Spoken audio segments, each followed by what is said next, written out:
إن الحمد لله نحمده ونستعينه ونستغفره ونعوذ بالله من شرور أنفسنا وسيئات أعمالنا من يهده الله فلا مضل له ومن يضلل فلا هادي له أشهد أن لا إله إلا الله وحده لا شريك له وأشهد أن محمدا عبده ورسوله لا نبي بعده يا أيها الذين آمنوا اتقوا الله حق تقاته ولا تموتن إلا وأنتم مسلمون يا أيها الناس اتقوا ربكم الذي خلقكم من نفس واحدة وخلق منها زوجها وبث منهما رجالا كثيرا ونساء واتقوا الله الذي تساءلون به والأرحام إن الله كان عليكم رقيبا يا أيها الذين آمنوا اتقوا الله حق تقاته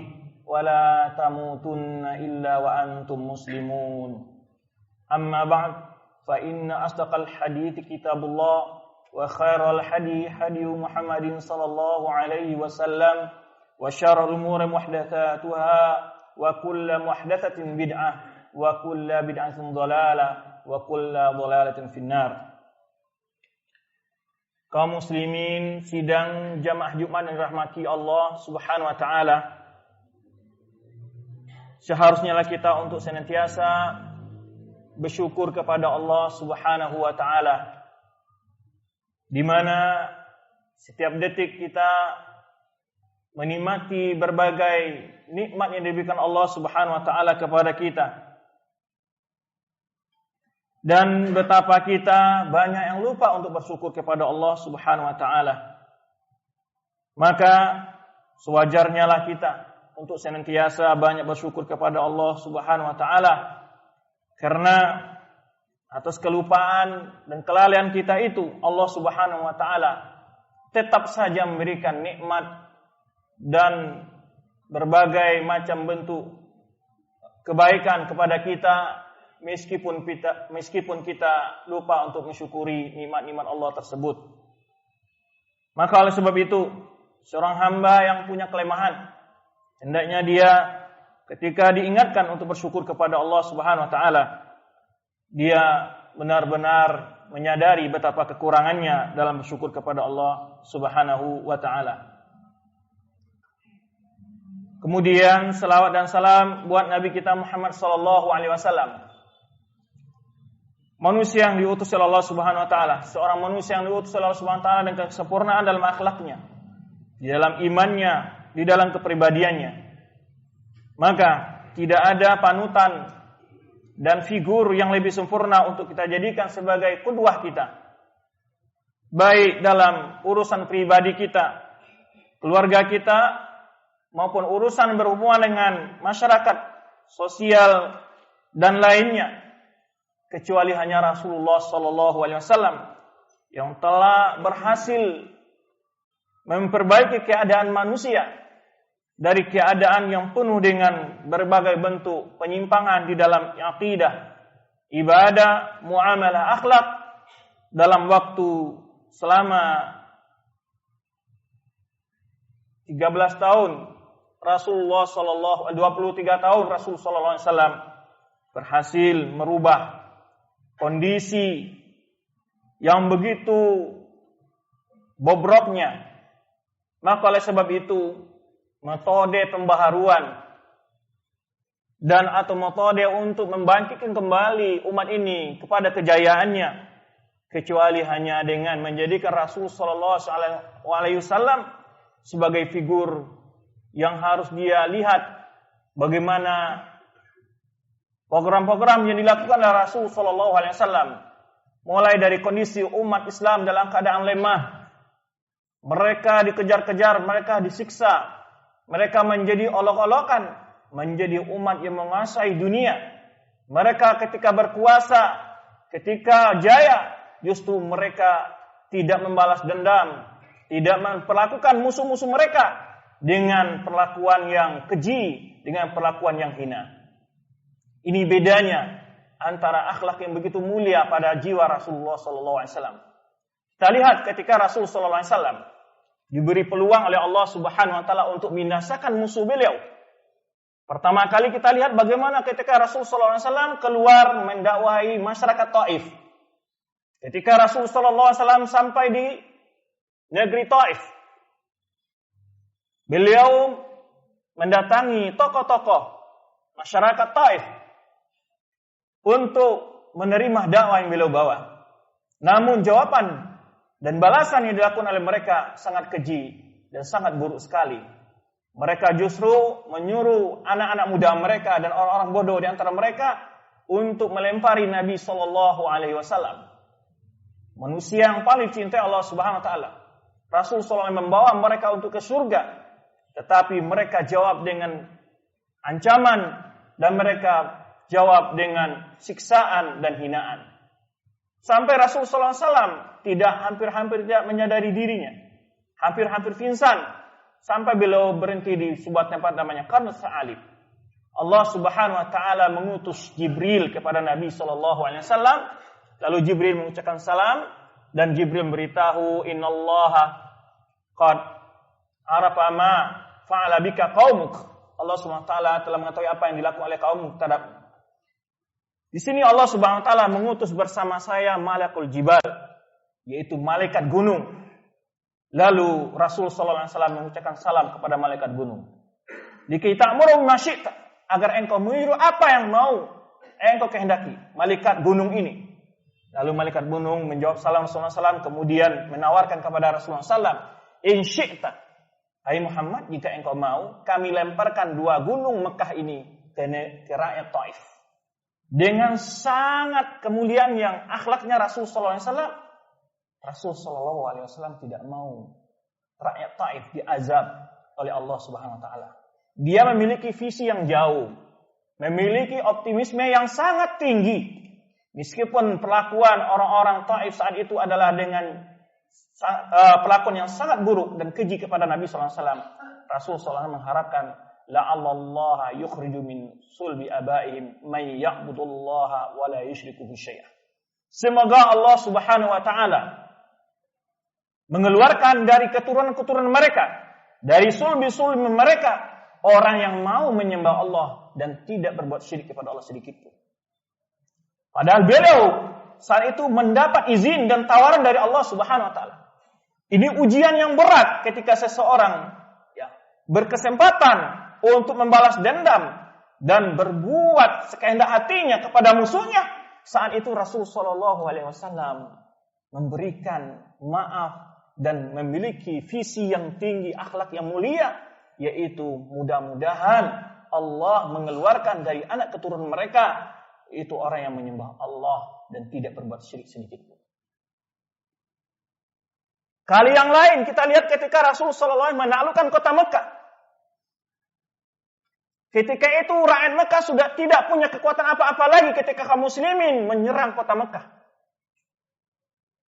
Rasul sallallahu alaihi wasallam bertanya kepada tokoh-tokoh Quraisy yang kafir saat itu, "Madza tatazununi bi ana fa'ilun bikum?" Apa prasangka kalian yang akan saya lakukan kepada kalian? Kalau Mekah sudah dikepung, sudah dikuasai, Rasul SAW berkhutbah di hadapan mereka. Kalian kira apa yang akan saya lakukan kalian ini? Apa prasangka kalian yang akan saya lakukan buat kalian? Mereka menjawab, akhun karim wa ibnu akhun. Engkau adalah orang yang berakhlak mulia. Dan keturunan-keturunanmu adalah orang-orang yang mulia. Rasul SAW menyebutkan, idhabu fa'antumul tulaqa. Pergilah kalian bebas. Tidak disiksa, tidak dicincang-cincang, tidak diapa-apakan oleh Nabi SAW. Inilah rahmat. Maka Allah katakan, wa ma arsalnaka illa rahmatan lil alamin. Tidaklah kami mengutus engkau Muhammad kecuali sebagai rahmat untuk seluruh alam. Bukan untuk orang beriman saja, tapi untuk seluruh alam.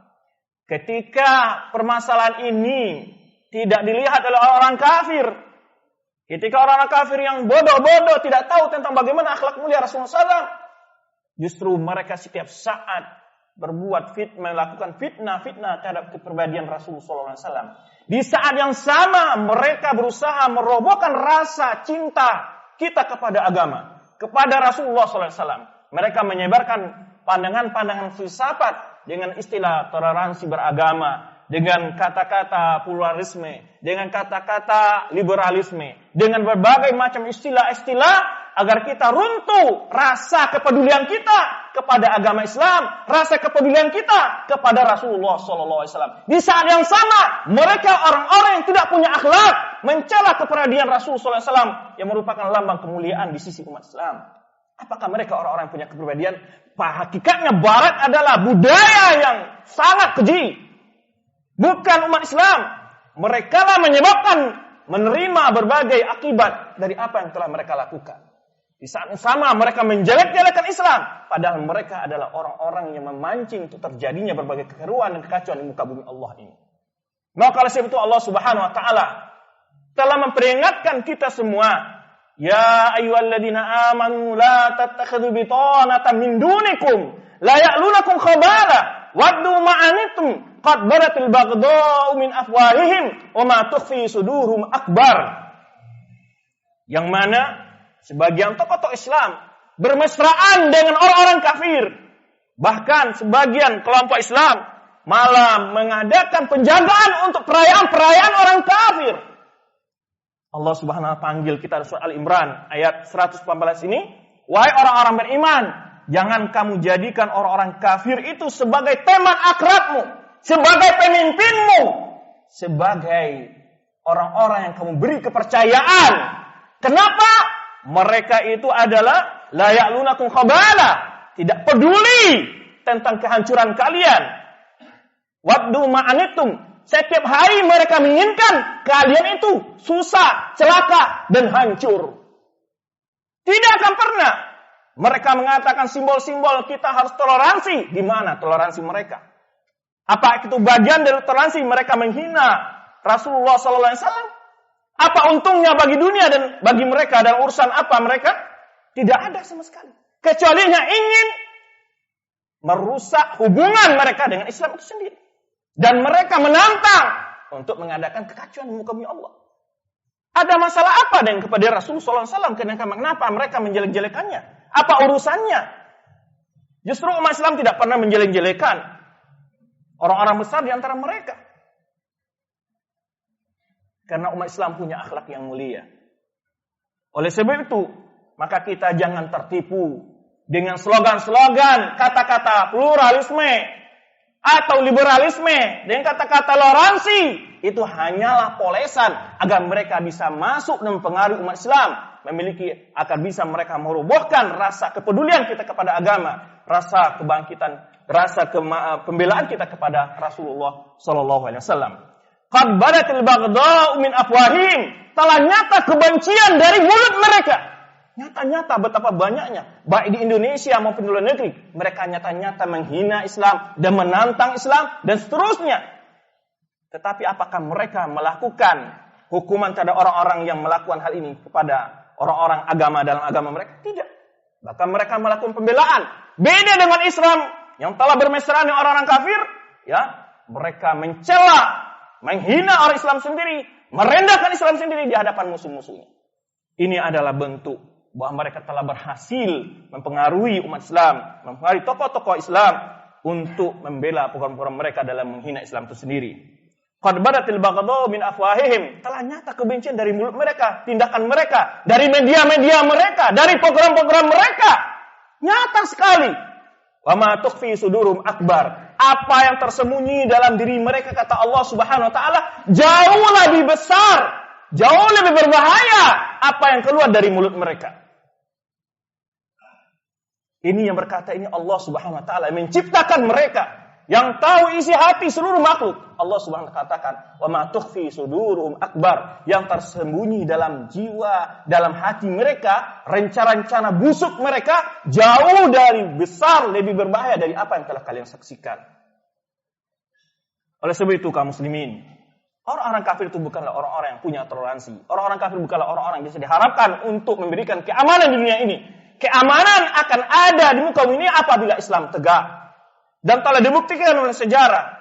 Selama 800 tahun Islam menguasai dunia. umat-umat lain hidup dengan tentram. Bagaimana di Cordova, bagaimana di Palestina sebelum dikuasai orang Israel.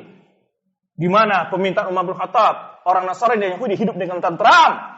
Tetapi belum pernah dalam sejarah umat Islam mendapatkan ketentraman ketika mereka berada di tempat-tempat yang minoritas.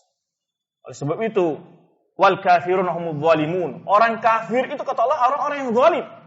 Tidak perlu dipercaya omong-omongan mereka. Wala tasmanallahu ghafin amma yaf'alun. Tapi Allah tidak akan pernah lalai dari apa yang mereka lakukan. Allah Subhanahu wa taala tidak akan pernah lalai dari apa yang mereka lakukan. Kita tidak perlu putus asa. Kita harus mempersiapkan diri kita. Yang terutama adalah kekuatan ilmu dan iman kita. Jangan sampai kita terpengaruh dengan kondisi yang dibuat oleh orang-orang kafir agar kita terpancing untuk berbuat, untuk bertindak di luar koridor Islam. Tadi kita katakan, meskipun mereka menghina Nabi kita, sikap-sikap yang kita ambil harus sesuai dengan tuntunan agama kita. Pertimbangkan akibat yang akan timbul dari perbuatan kita. Maka tadi kita lihat Rasul sallallahu alaihi wasallam dalam ketika dakwah ke Taif, ketika berdakwah ke Taif, beliau disiksa, tapi belum berikan maaf. Nah, ketika kita tidak pedulikan dengan apa yang mereka katakan, insya Allah proyek-proyek mereka yang akan datang akan terasa gagal oleh mereka. Ketika kita tidak mempedulikan itu dan kita tidak merasa terganggu dengan apa yang mereka lakukan, karena itu sudah kebiasaan mereka, tapi di samping itu perlu mempersiapkan secara matang, yaitu kemampuan kita dari segi ilmu dan iman kita untuk menjaga keimanan ketakwaan kita kepada Allah Subhanahu wa taala. Allah tidak akan pernah lalai dari apa yang mereka lakukan. Pasti bahwa kemenangan dan kejayaan itu adalah milik Islam. La tahsabanallahu ghafin amma yaf'alu kafirun amma yaf'alu zalimun. Allah tidak akan pernah lalai dari apa. Janganlah kamu kira Allah lalai terhadap apa yang mereka lakukan oleh orang yang zalim itu. Innama yu'akhiruhum Allah. Hanya Allah Subhanahu wa taala memberi kesempatan kepada mereka taskhasu ilayo ini nama yakhumullah taskhasu fil absar, yaitu ketika sampai pada hari mata mereka akan berlalak dengan azab-azab Allah Subhanahu wa taala, bisa di dunia dan bisa di akhir kelak. Oleh sebab itu kita tidak perlu frustasi, tidak perlu merasa rendah diri dengan kondisi-kondisi saat ini. Kelihatannya umat Islam dipermainkan oleh musuh, kelihatannya umat Islam terlalu dihina oleh musuh. Kita tidak perlu frustasi. Karena mereka melakukan itu adalah karena mereka tahu bahwa kita punya kekuatan yang tidak akan mungkin mereka hadapi, yaitu kekuatan iman dan pertolongan dari Allah Subhanahu wa taala. Inilah kunci yang harus kita cari. Betapapun hebatnya teknologi persenjataan mereka, bila berhadapan dengan kuadrat Allah Subhanahu wa taala, bila berhadapan dengan perkasaan Allah Subhanahu wa taala, itu tidak akan berbahaya sama sekali terhadap kaum muslimin. Barakallahu li lakum fil Qur'anil azim wa nafa'ani wa iyyakum bima fihi min ayati wa dzikril hakim. Aqulu ma tasma'un astaghfirullahi wa lakum wa lisal muslimin fastaghfiru innahu wal ghafurur rahim.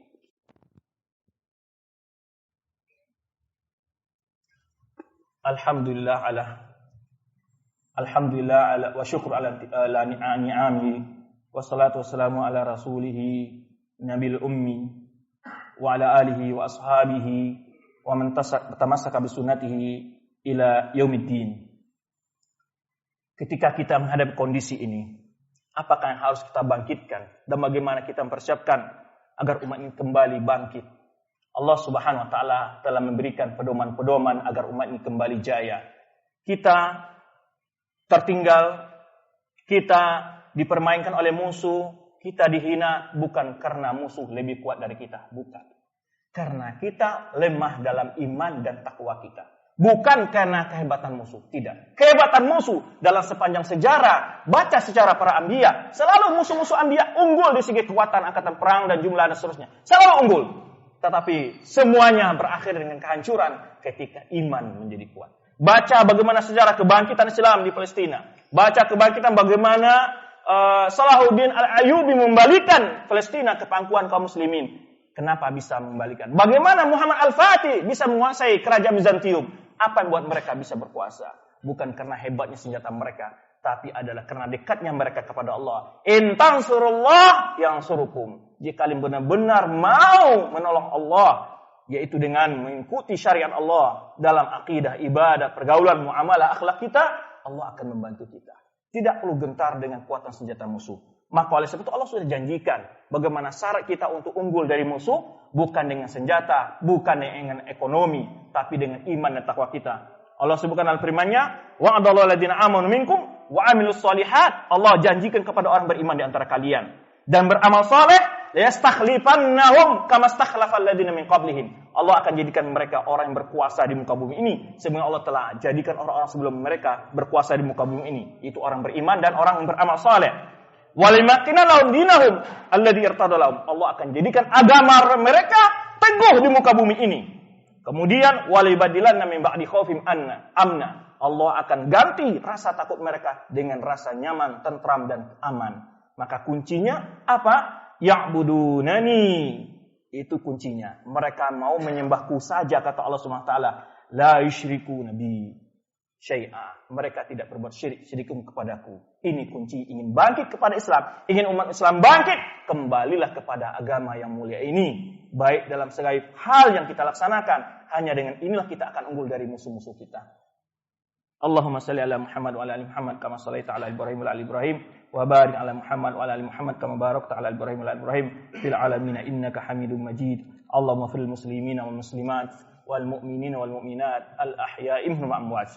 Allahumma ansur ikhwana fi kulli makan. Allahumma ati nufusana taqwaha wa zakkiha anta khairu man zakkaha anta wali wa maulaha. Rabbana atina fid dunya hasanah wa fil akhirati hasanah wa qina adzabannar. Ibadallah, innallaha ya'muru bil 'adli wal ihsan wa ita'i dzil qurba wa yanha 'anil fahsya'i wal munkari wa baghi ya'idukum la'allakum tadhakkarun. Fadhkurullahal jalil yadhkurkum washkuru 'ala ni'amihi yazidkum wa la dzikrullahi akbar wallahu ya'lamu ma tasna'un.